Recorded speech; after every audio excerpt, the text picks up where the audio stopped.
você tem uma escutativa com seu filho? É uma pergunta que eu faço para você enquanto pai, enquanto mãe. Ter uma escutativa é você estar totalmente inteiro para o seu filho.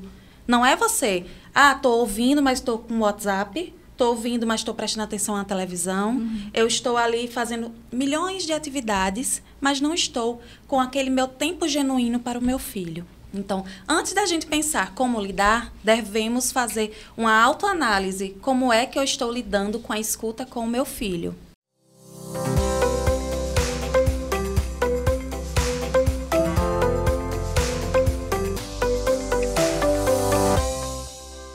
Olá, eu sou Nara Rodrigues e a partir de agora você vai entrar num projeto muito especial que é o nosso SeiCast, um projeto voltado para falar sobre educação e os desafios que os papais e as mamães estão enfrentando em casa. Com você não deve ser diferente. O tema de hoje é dificuldade de se comunicar com os filhos. Seja na infância, na adolescência, eu tenho certeza que na sua casa não é diferente da minha, nem das nossas convidadas. A dificuldade de conversar com as crianças, você está na cozinha, a criança está no quarto, você chama, parece que ninguém está falando nada. Chega a adolescência, parece que tudo só piora e se intensifica. Mas para tudo tem solução, não é mesmo? A gente convidou duas especialistas, a Carolina, que é psicóloga, e a Larissa, que é neuropsicóloga, para contar um pouquinho para a gente como é que funciona esse universo e para trazer também soluções, afinal de contas, é tudo que a gente precisa. Meninas, sejam muito bem-vindas. Espero que vocês se divirtam nesse bate-papo e tragam muitas soluções para a gente.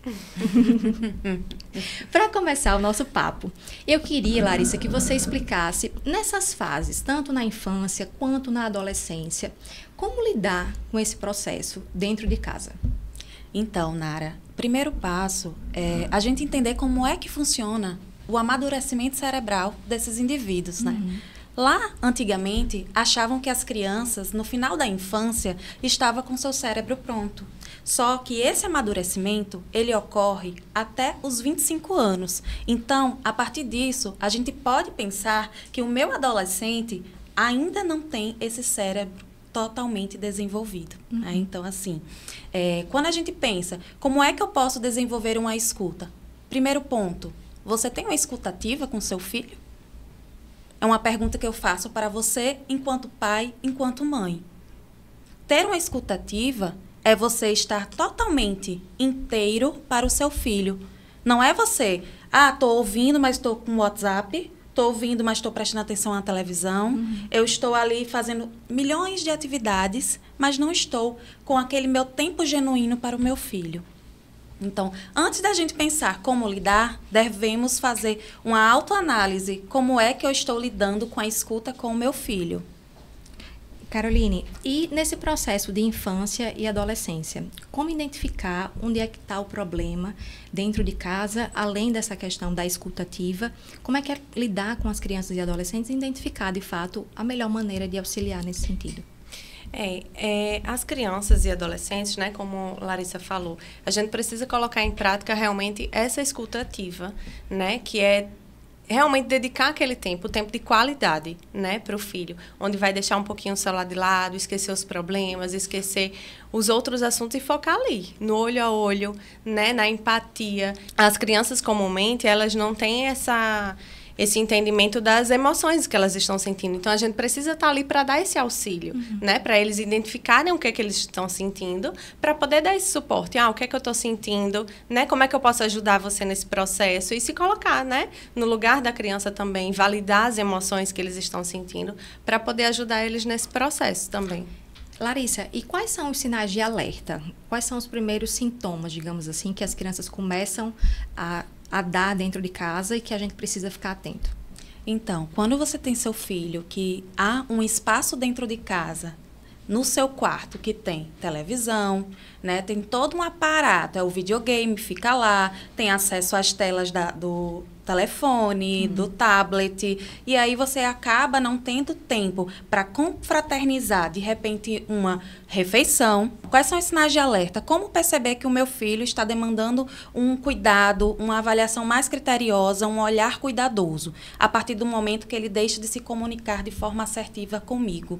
O que é uma comunicação assertiva? Eu comunicar como eu estou sentindo, eu dizer o que eu estou precisando, eu ficar mais excludente dentro do meu quarto, eu não trazer elementos do meu dia a dia, não partilhar sobre acontecimento com os meus amigos. Esses conflitos, será que estão acontecendo de forma mais recorrente no ambiente escolar, no ambiente extraescolar? Então, aí precisa de um cuidado, a partir do momento que esse filho se distancia de um diálogo mais afetivo com essa família. Muito bem, a gente está falando da parte teórica da coisa. Daqui a pouco a gente entra no dia a dia. As meninas são mães, eu quero saber um pouquinho como é na casa de vocês.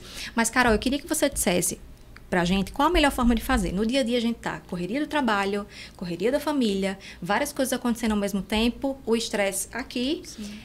Você chama, criança não responde. Segunda vez você chama, criança não responde.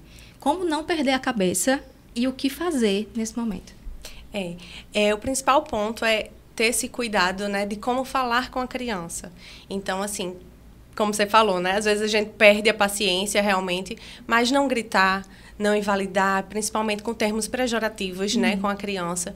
Então, é realmente chegar pertinho dela, tentar entender ali o que é que está se passando, né, naquele momento. Então, olhar realmente olho a olho para ver o que é que aquela criança está fazendo que é mais interessante, né? Então, às vezes, a criança está lá, intertida, e não quer realmente fazer aquilo que os pais estão solicitando, os responsáveis, né? Mas é importante realmente chegar juntinho.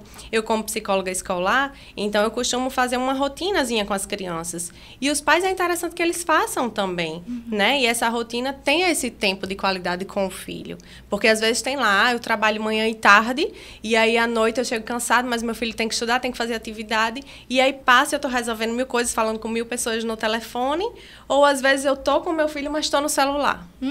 E aí eu não estou dando essa atenção, né, de qualidade para ele, essa escuta ativa, esse momento deles, né, que é preciso ter para que a criança se sinta acolhida e tenha esse suporte. Eu posso confiar, né, eu posso falar sem julgamentos. Então, ela às vezes, não vou falar porque meu pai pode brigar comigo, minha mãe pode brigar, e aí eu acabo deixando certas coisas passar e aí eu não falo, né? Então, é preciso que eles tenham esse vínculo bem estabelecido para que eles possam chegar e falar, mãe, aconteceu isso, hoje eu fiz isso, não foi tão legal, né? Mas de buscar essa troca, né? De conversar também e ter esse acolhimento do outro lado. E isso que, né, Carol está falando sobre você tecer uma escuta sem julgamento é super importante na adolescência, porque enquanto pais, às vezes você vai ouvindo e não espera a resposta do teu filho e já vai lá de forma incisiva. E é importante, dentro da nossa convivência, a gente primeiro ouvir, para entender a posição desse adolescente,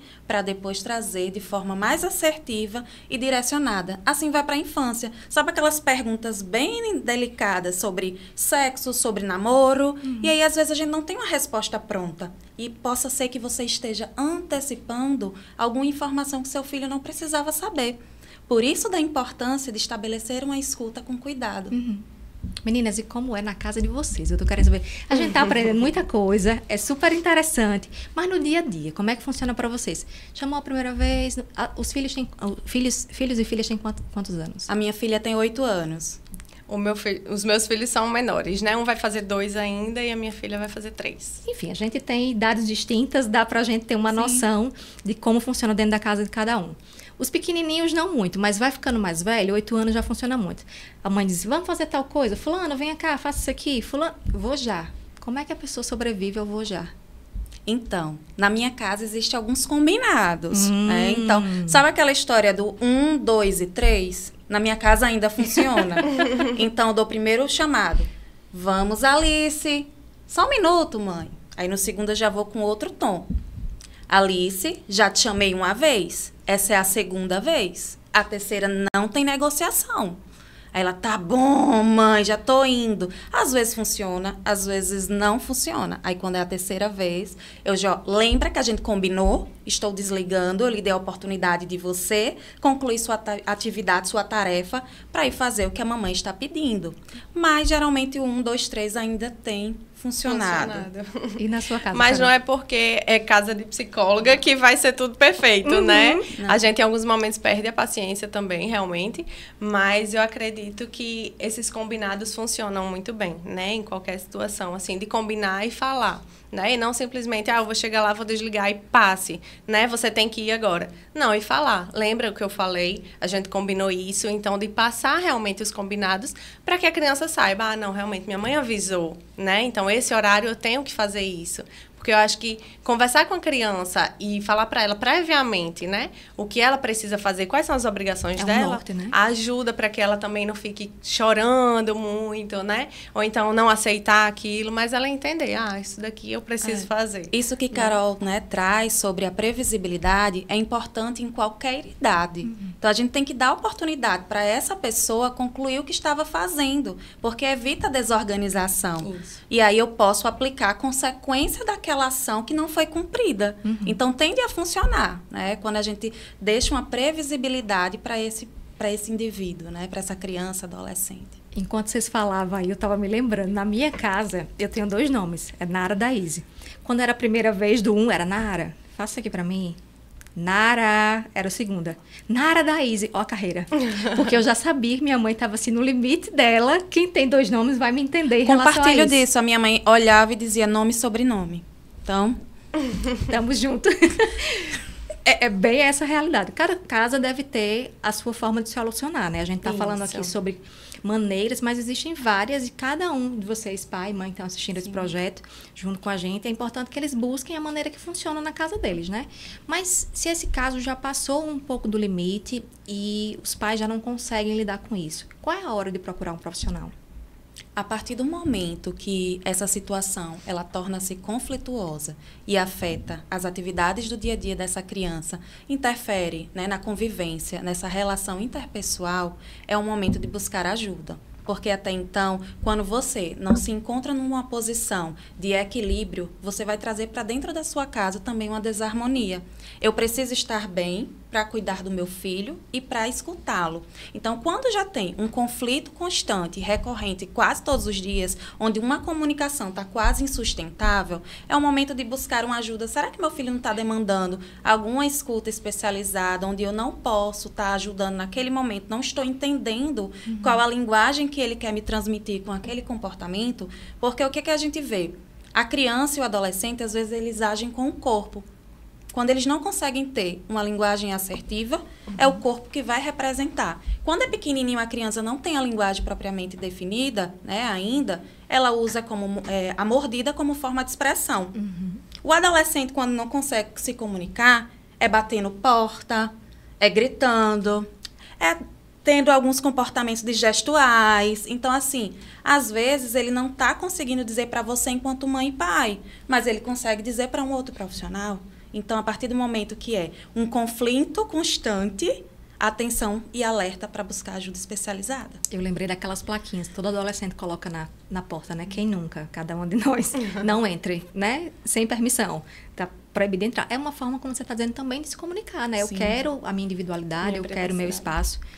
Para você, Carol, olhando para todo esse cenário que a gente vem traçando até aqui, né? Conversando com os pais, dentro do seu dia a dia, qual foi o caso mais delicado? Assim, não precisa citar nomes, claro, mas qual foi o caso mais delicado que você já encontrou nesse sentido que você teve que lidar dentro desse atendimento psicológico? Na verdade, falando da psicologia escolar, né? Em alguns casos onde algumas crianças buscam esse atendimento na escola, né? E aí a gente precisa deixar muito claro a diferença, né? Da psicologia escolar para a psicologia clínica. E aí eu não posso estar fazendo esse atendimento individualizado na escola. Ali a gente trabalha com o coletivo, né? E se for necessário, a gente encaminha para a terapia individual. E em alguns momentos existe a resistência dos pais, né? Não, eu não quero que meu filho converse com ninguém porque eu quero que ele converse comigo, né? Eu não vou botar meu filho numa psicóloga onde ele vai falar coisas que não vai falar comigo. Como assim? Eu não aceito, né?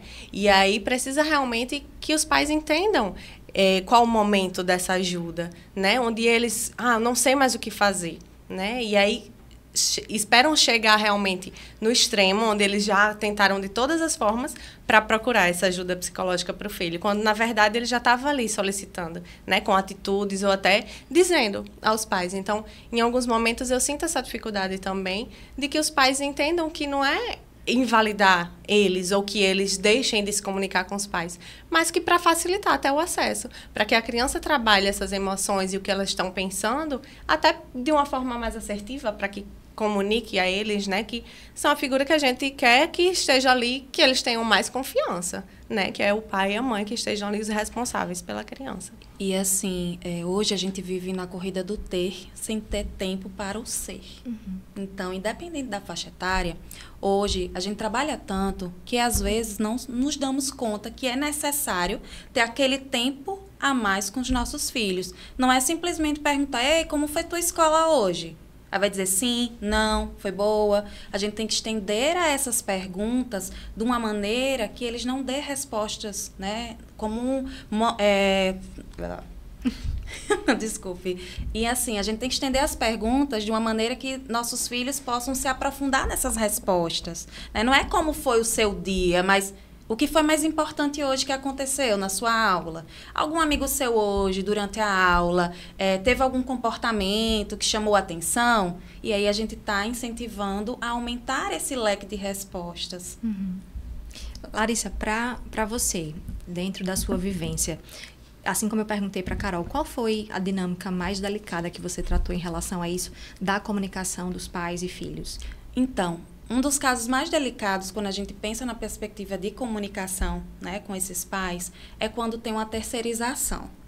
E aí, às vezes, esses pais falam assim, não estou dizendo que são a maioria, nem que é uma grande porcentagem, mas já me aconteceu dos pais chegarem e dizer, como é que pode ele falar para babá dele, que não é babá, né? Com 15 anos não é mais babá. Mas, enfim, exercia os cuidados e não consegue dizer para mim que sou a mãe. Então, às vezes, essa babá tem mais disponibilidade de escuta do que essa mãe, né? E aí a gente pergunta, convoca, mãe, qual é o momento que você está tirando para saber como foi o dia do teu filho? Ah, mas eu levo todos os dias para a escola, para isso, para aquilo. Você está no meio do caminho, mas você também poderia exercer uma escuta. Ah, mas eu vou conversando. Mas você pergunta sobre o dia dele? E tem uma outra coisa, o contato visual, ele é extremamente importante, né? Sim. É olhando para o outro que eu digo, eu estou disponível, eu estou aqui com um olhar atento para você, com o meu corpo inteiro disponível para lhe ajudar, para lhe ouvir, para lhe acalentar. Precisa ser validado, né? Sim. Tudo que é falado, a gente precisa ser validado, seja no olhar, seja no acolhimento, seja no entendimento. Então, tudo que um filho quer é que o pai e a mãe estejam lá para ele integralmente, né? No espaço de escuta, sem julgamento. Por mais que o que teu filho esteja trazendo não seja coerente com teus princípios ou com algo que você julga correto. Mas cabe você, enquanto pai, enquanto mãe, depois mediar aquilo que ele está te trazendo, né? Ou seja, que a gente faça cada uma somatória de forças para que essa criança tenha um espaço seguro, que a escola faça parte dela, né, que já é feito, que a família faça parte dela, para que a criança se sinta segura em todos os ambientes. Pelo que eu entendi, é isso. Isso. Meninas, fica à vontade. Não, e o corpo fala muito, né? Então, como você falou, esse olho a olho. Então, ver as expressões que a criança está ali naquele momento daquela conversa, os gestos que ela está fazendo, né? Então, às vezes, vamos dormir e conversar. E aí, apaga a luz e fecha o olho e vamos conversar, né? Mas não ter esse momento realmente de ver como é que a criança está se comportando, quais são as expressões que ela está fazendo naquele momento, que isso também ajuda muito a identificar o que ela está sentindo, né? E tem as questões da fala também, né? Para as crianças que estão começando. Talvez seja um tema que a gente fala nos próximos episódios, não sei, não vou dar spoiler. Mas isso também é muito importante para o desenvolvimento de uma forma geral, não só para a criança ou só para o adolescente, né? Para o bebezinho também. E eu queria que vocês dissessem, nesse sentido, como é que a escola pode trabalhar, atuar junto com os pais para auxiliar nesse processo, né? A gente está falando do papel da escola, do papel dos pais, como é que a escola pode atuar nesse processo? A escola, além das reuniões, né, gerais, com reunião com todos os pais, com professores, é importante que tenha esse horário flexível também, né, para atender um profissional que está atendendo a criança, para fazer essas esses atendimentos individuais com cada criança, cada família, para entender essa rotina, essa questão familiar, né? Que é muito individual. Né? Então, a gente sabe que tem crianças que ficam com a babá, como você falou, tem crianças que ficam com o tio, com a avó, com a madrasta. E aí, a escola precisa realmente fazer esses atendimentos de forma individual para entender em que contexto, em que contexto essa criança está inserida, né? O que é que essa criança, quais são os meios que ela está absorvendo, o que é que ela usa de tecnologia, o que é que ela vê, né? E aí, muitas vezes, reflete na escola. E é preciso desse olhar. E a gente conhecendo a família, conhecendo o contexto, a gente tem como realmente estar junto, estar fazendo as intervenções necessárias, estar pontuando, encaminhando, se for necessário, né? Para um atendimento com algum profissional específico, e aí a gente fazer as mediações que for necessárias. Eu costumo dizer que a escola é a segunda família dessa criança e desse adolescente. Então, a parceria ela deve acontecer. Tanto enquanto profissional da neuropsicologia, eu vou fazer uma avaliação numa criança, quanto a escola e família. Ninguém caminha sozinho, né? Todos de mão dadas para poder atingir o melhor interesse daquela criança, daquele adolescente. E aí é bem interessante o papel que a escola desempenha para perceber, de repente, quando aquele adolescente ou aquela criança também está demandando uma atenção, que às vezes passa desapercebido pelos cuidadores, sejam ele pai, mãe, avó, babá, enfim. Então, a escola ela traz também um papel fundamental na identificação e no encaminhamento, né, para os profissionais especializados. Meninas, a gente está encaminhando esse episódio para o final. Eu queria que vocês aproveitassem para pontuar alguma outra coisa que eu não tenha perguntado sobre o tema. Larissa, algo que você queira acrescentar em todo esse passo a passo que a gente está dando para os pais e mães que estão assistindo? Eu queria só acrescentar que não existe receita, né, para como educar um filho. Você precisa sentir, vai testando, vendo o que é que dá certo, o que não dá. E aí, quando você perceber que não está dando conta, não fique com vergonha, não fique com medo de identificar e dizer, poxa, eu não consigo mais, eu estou precisando de uma ajuda. Reconhecer que é necessário naquele momento outra pessoa entrar no cenário, né, para poder estar ajudando a se desenvolver plenamente aquela criança e o adolescente. Até porque a gente não fez curso para ser pai e mãe, né? Não, a gente não. só é. Eu sou psicóloga, mas na minha casa, todos os dias, é um aprendizado. Mesmo que eu tenha conhecimento sobre a teoria, mas na prática é outra coisa. Ela fala na prática outra coisa, eu fico doida para saber o que está acontecendo na casa dela. Dê um exemplo. Dê um exemplo na prática outra coisa. Todos os dias na minha casa é um problema. Para a alimentação, para as vestimentas, para tudo, quase. Então, é bem complicado. Então, quando eu também, minha filha faz terapia, né? Eu reconheço até onde eu posso ir. Né? Então, hoje ela tem também um suporte adequado, porque ela tem seletividade alimentar. Então, ela faz terapia especializada na seletividade alimentar. Então, tu imagina, todo dia na hora do almoço, como é que deve ser, né? Ui! Carol? Como Larissa falou, né? Não existe a receita de bolo, né? Ninguém fez um curso para ser pai ou mãe e também não existe aquele conselho. Esse conselho aqui é infalível porque essa aqui é mãe de 3 ou mãe de 4 e ela já passou por isso. Cada criança é única, né? Então, em cada casa vai funcionar de uma forma. Mas eu acredito que com orientações, né? O que a gente conversou aqui hoje, acho que dá uma ajuda, né, para dar esse norte, assim, de como é que eu posso me aproximar do meu filho, de como é que eu posso colocar realmente essa escuta ativa em prática, para que ele sinta acolhido, para que ele sinta parte, né, desse momento. Eu acho que vale a pena tentar, né? Meninas, eu agradeço imensamente a participação de vocês. Muito obrigada por terem vindo bater esse papo junto com a gente. Eu espero que você que está assistindo tenha gostado.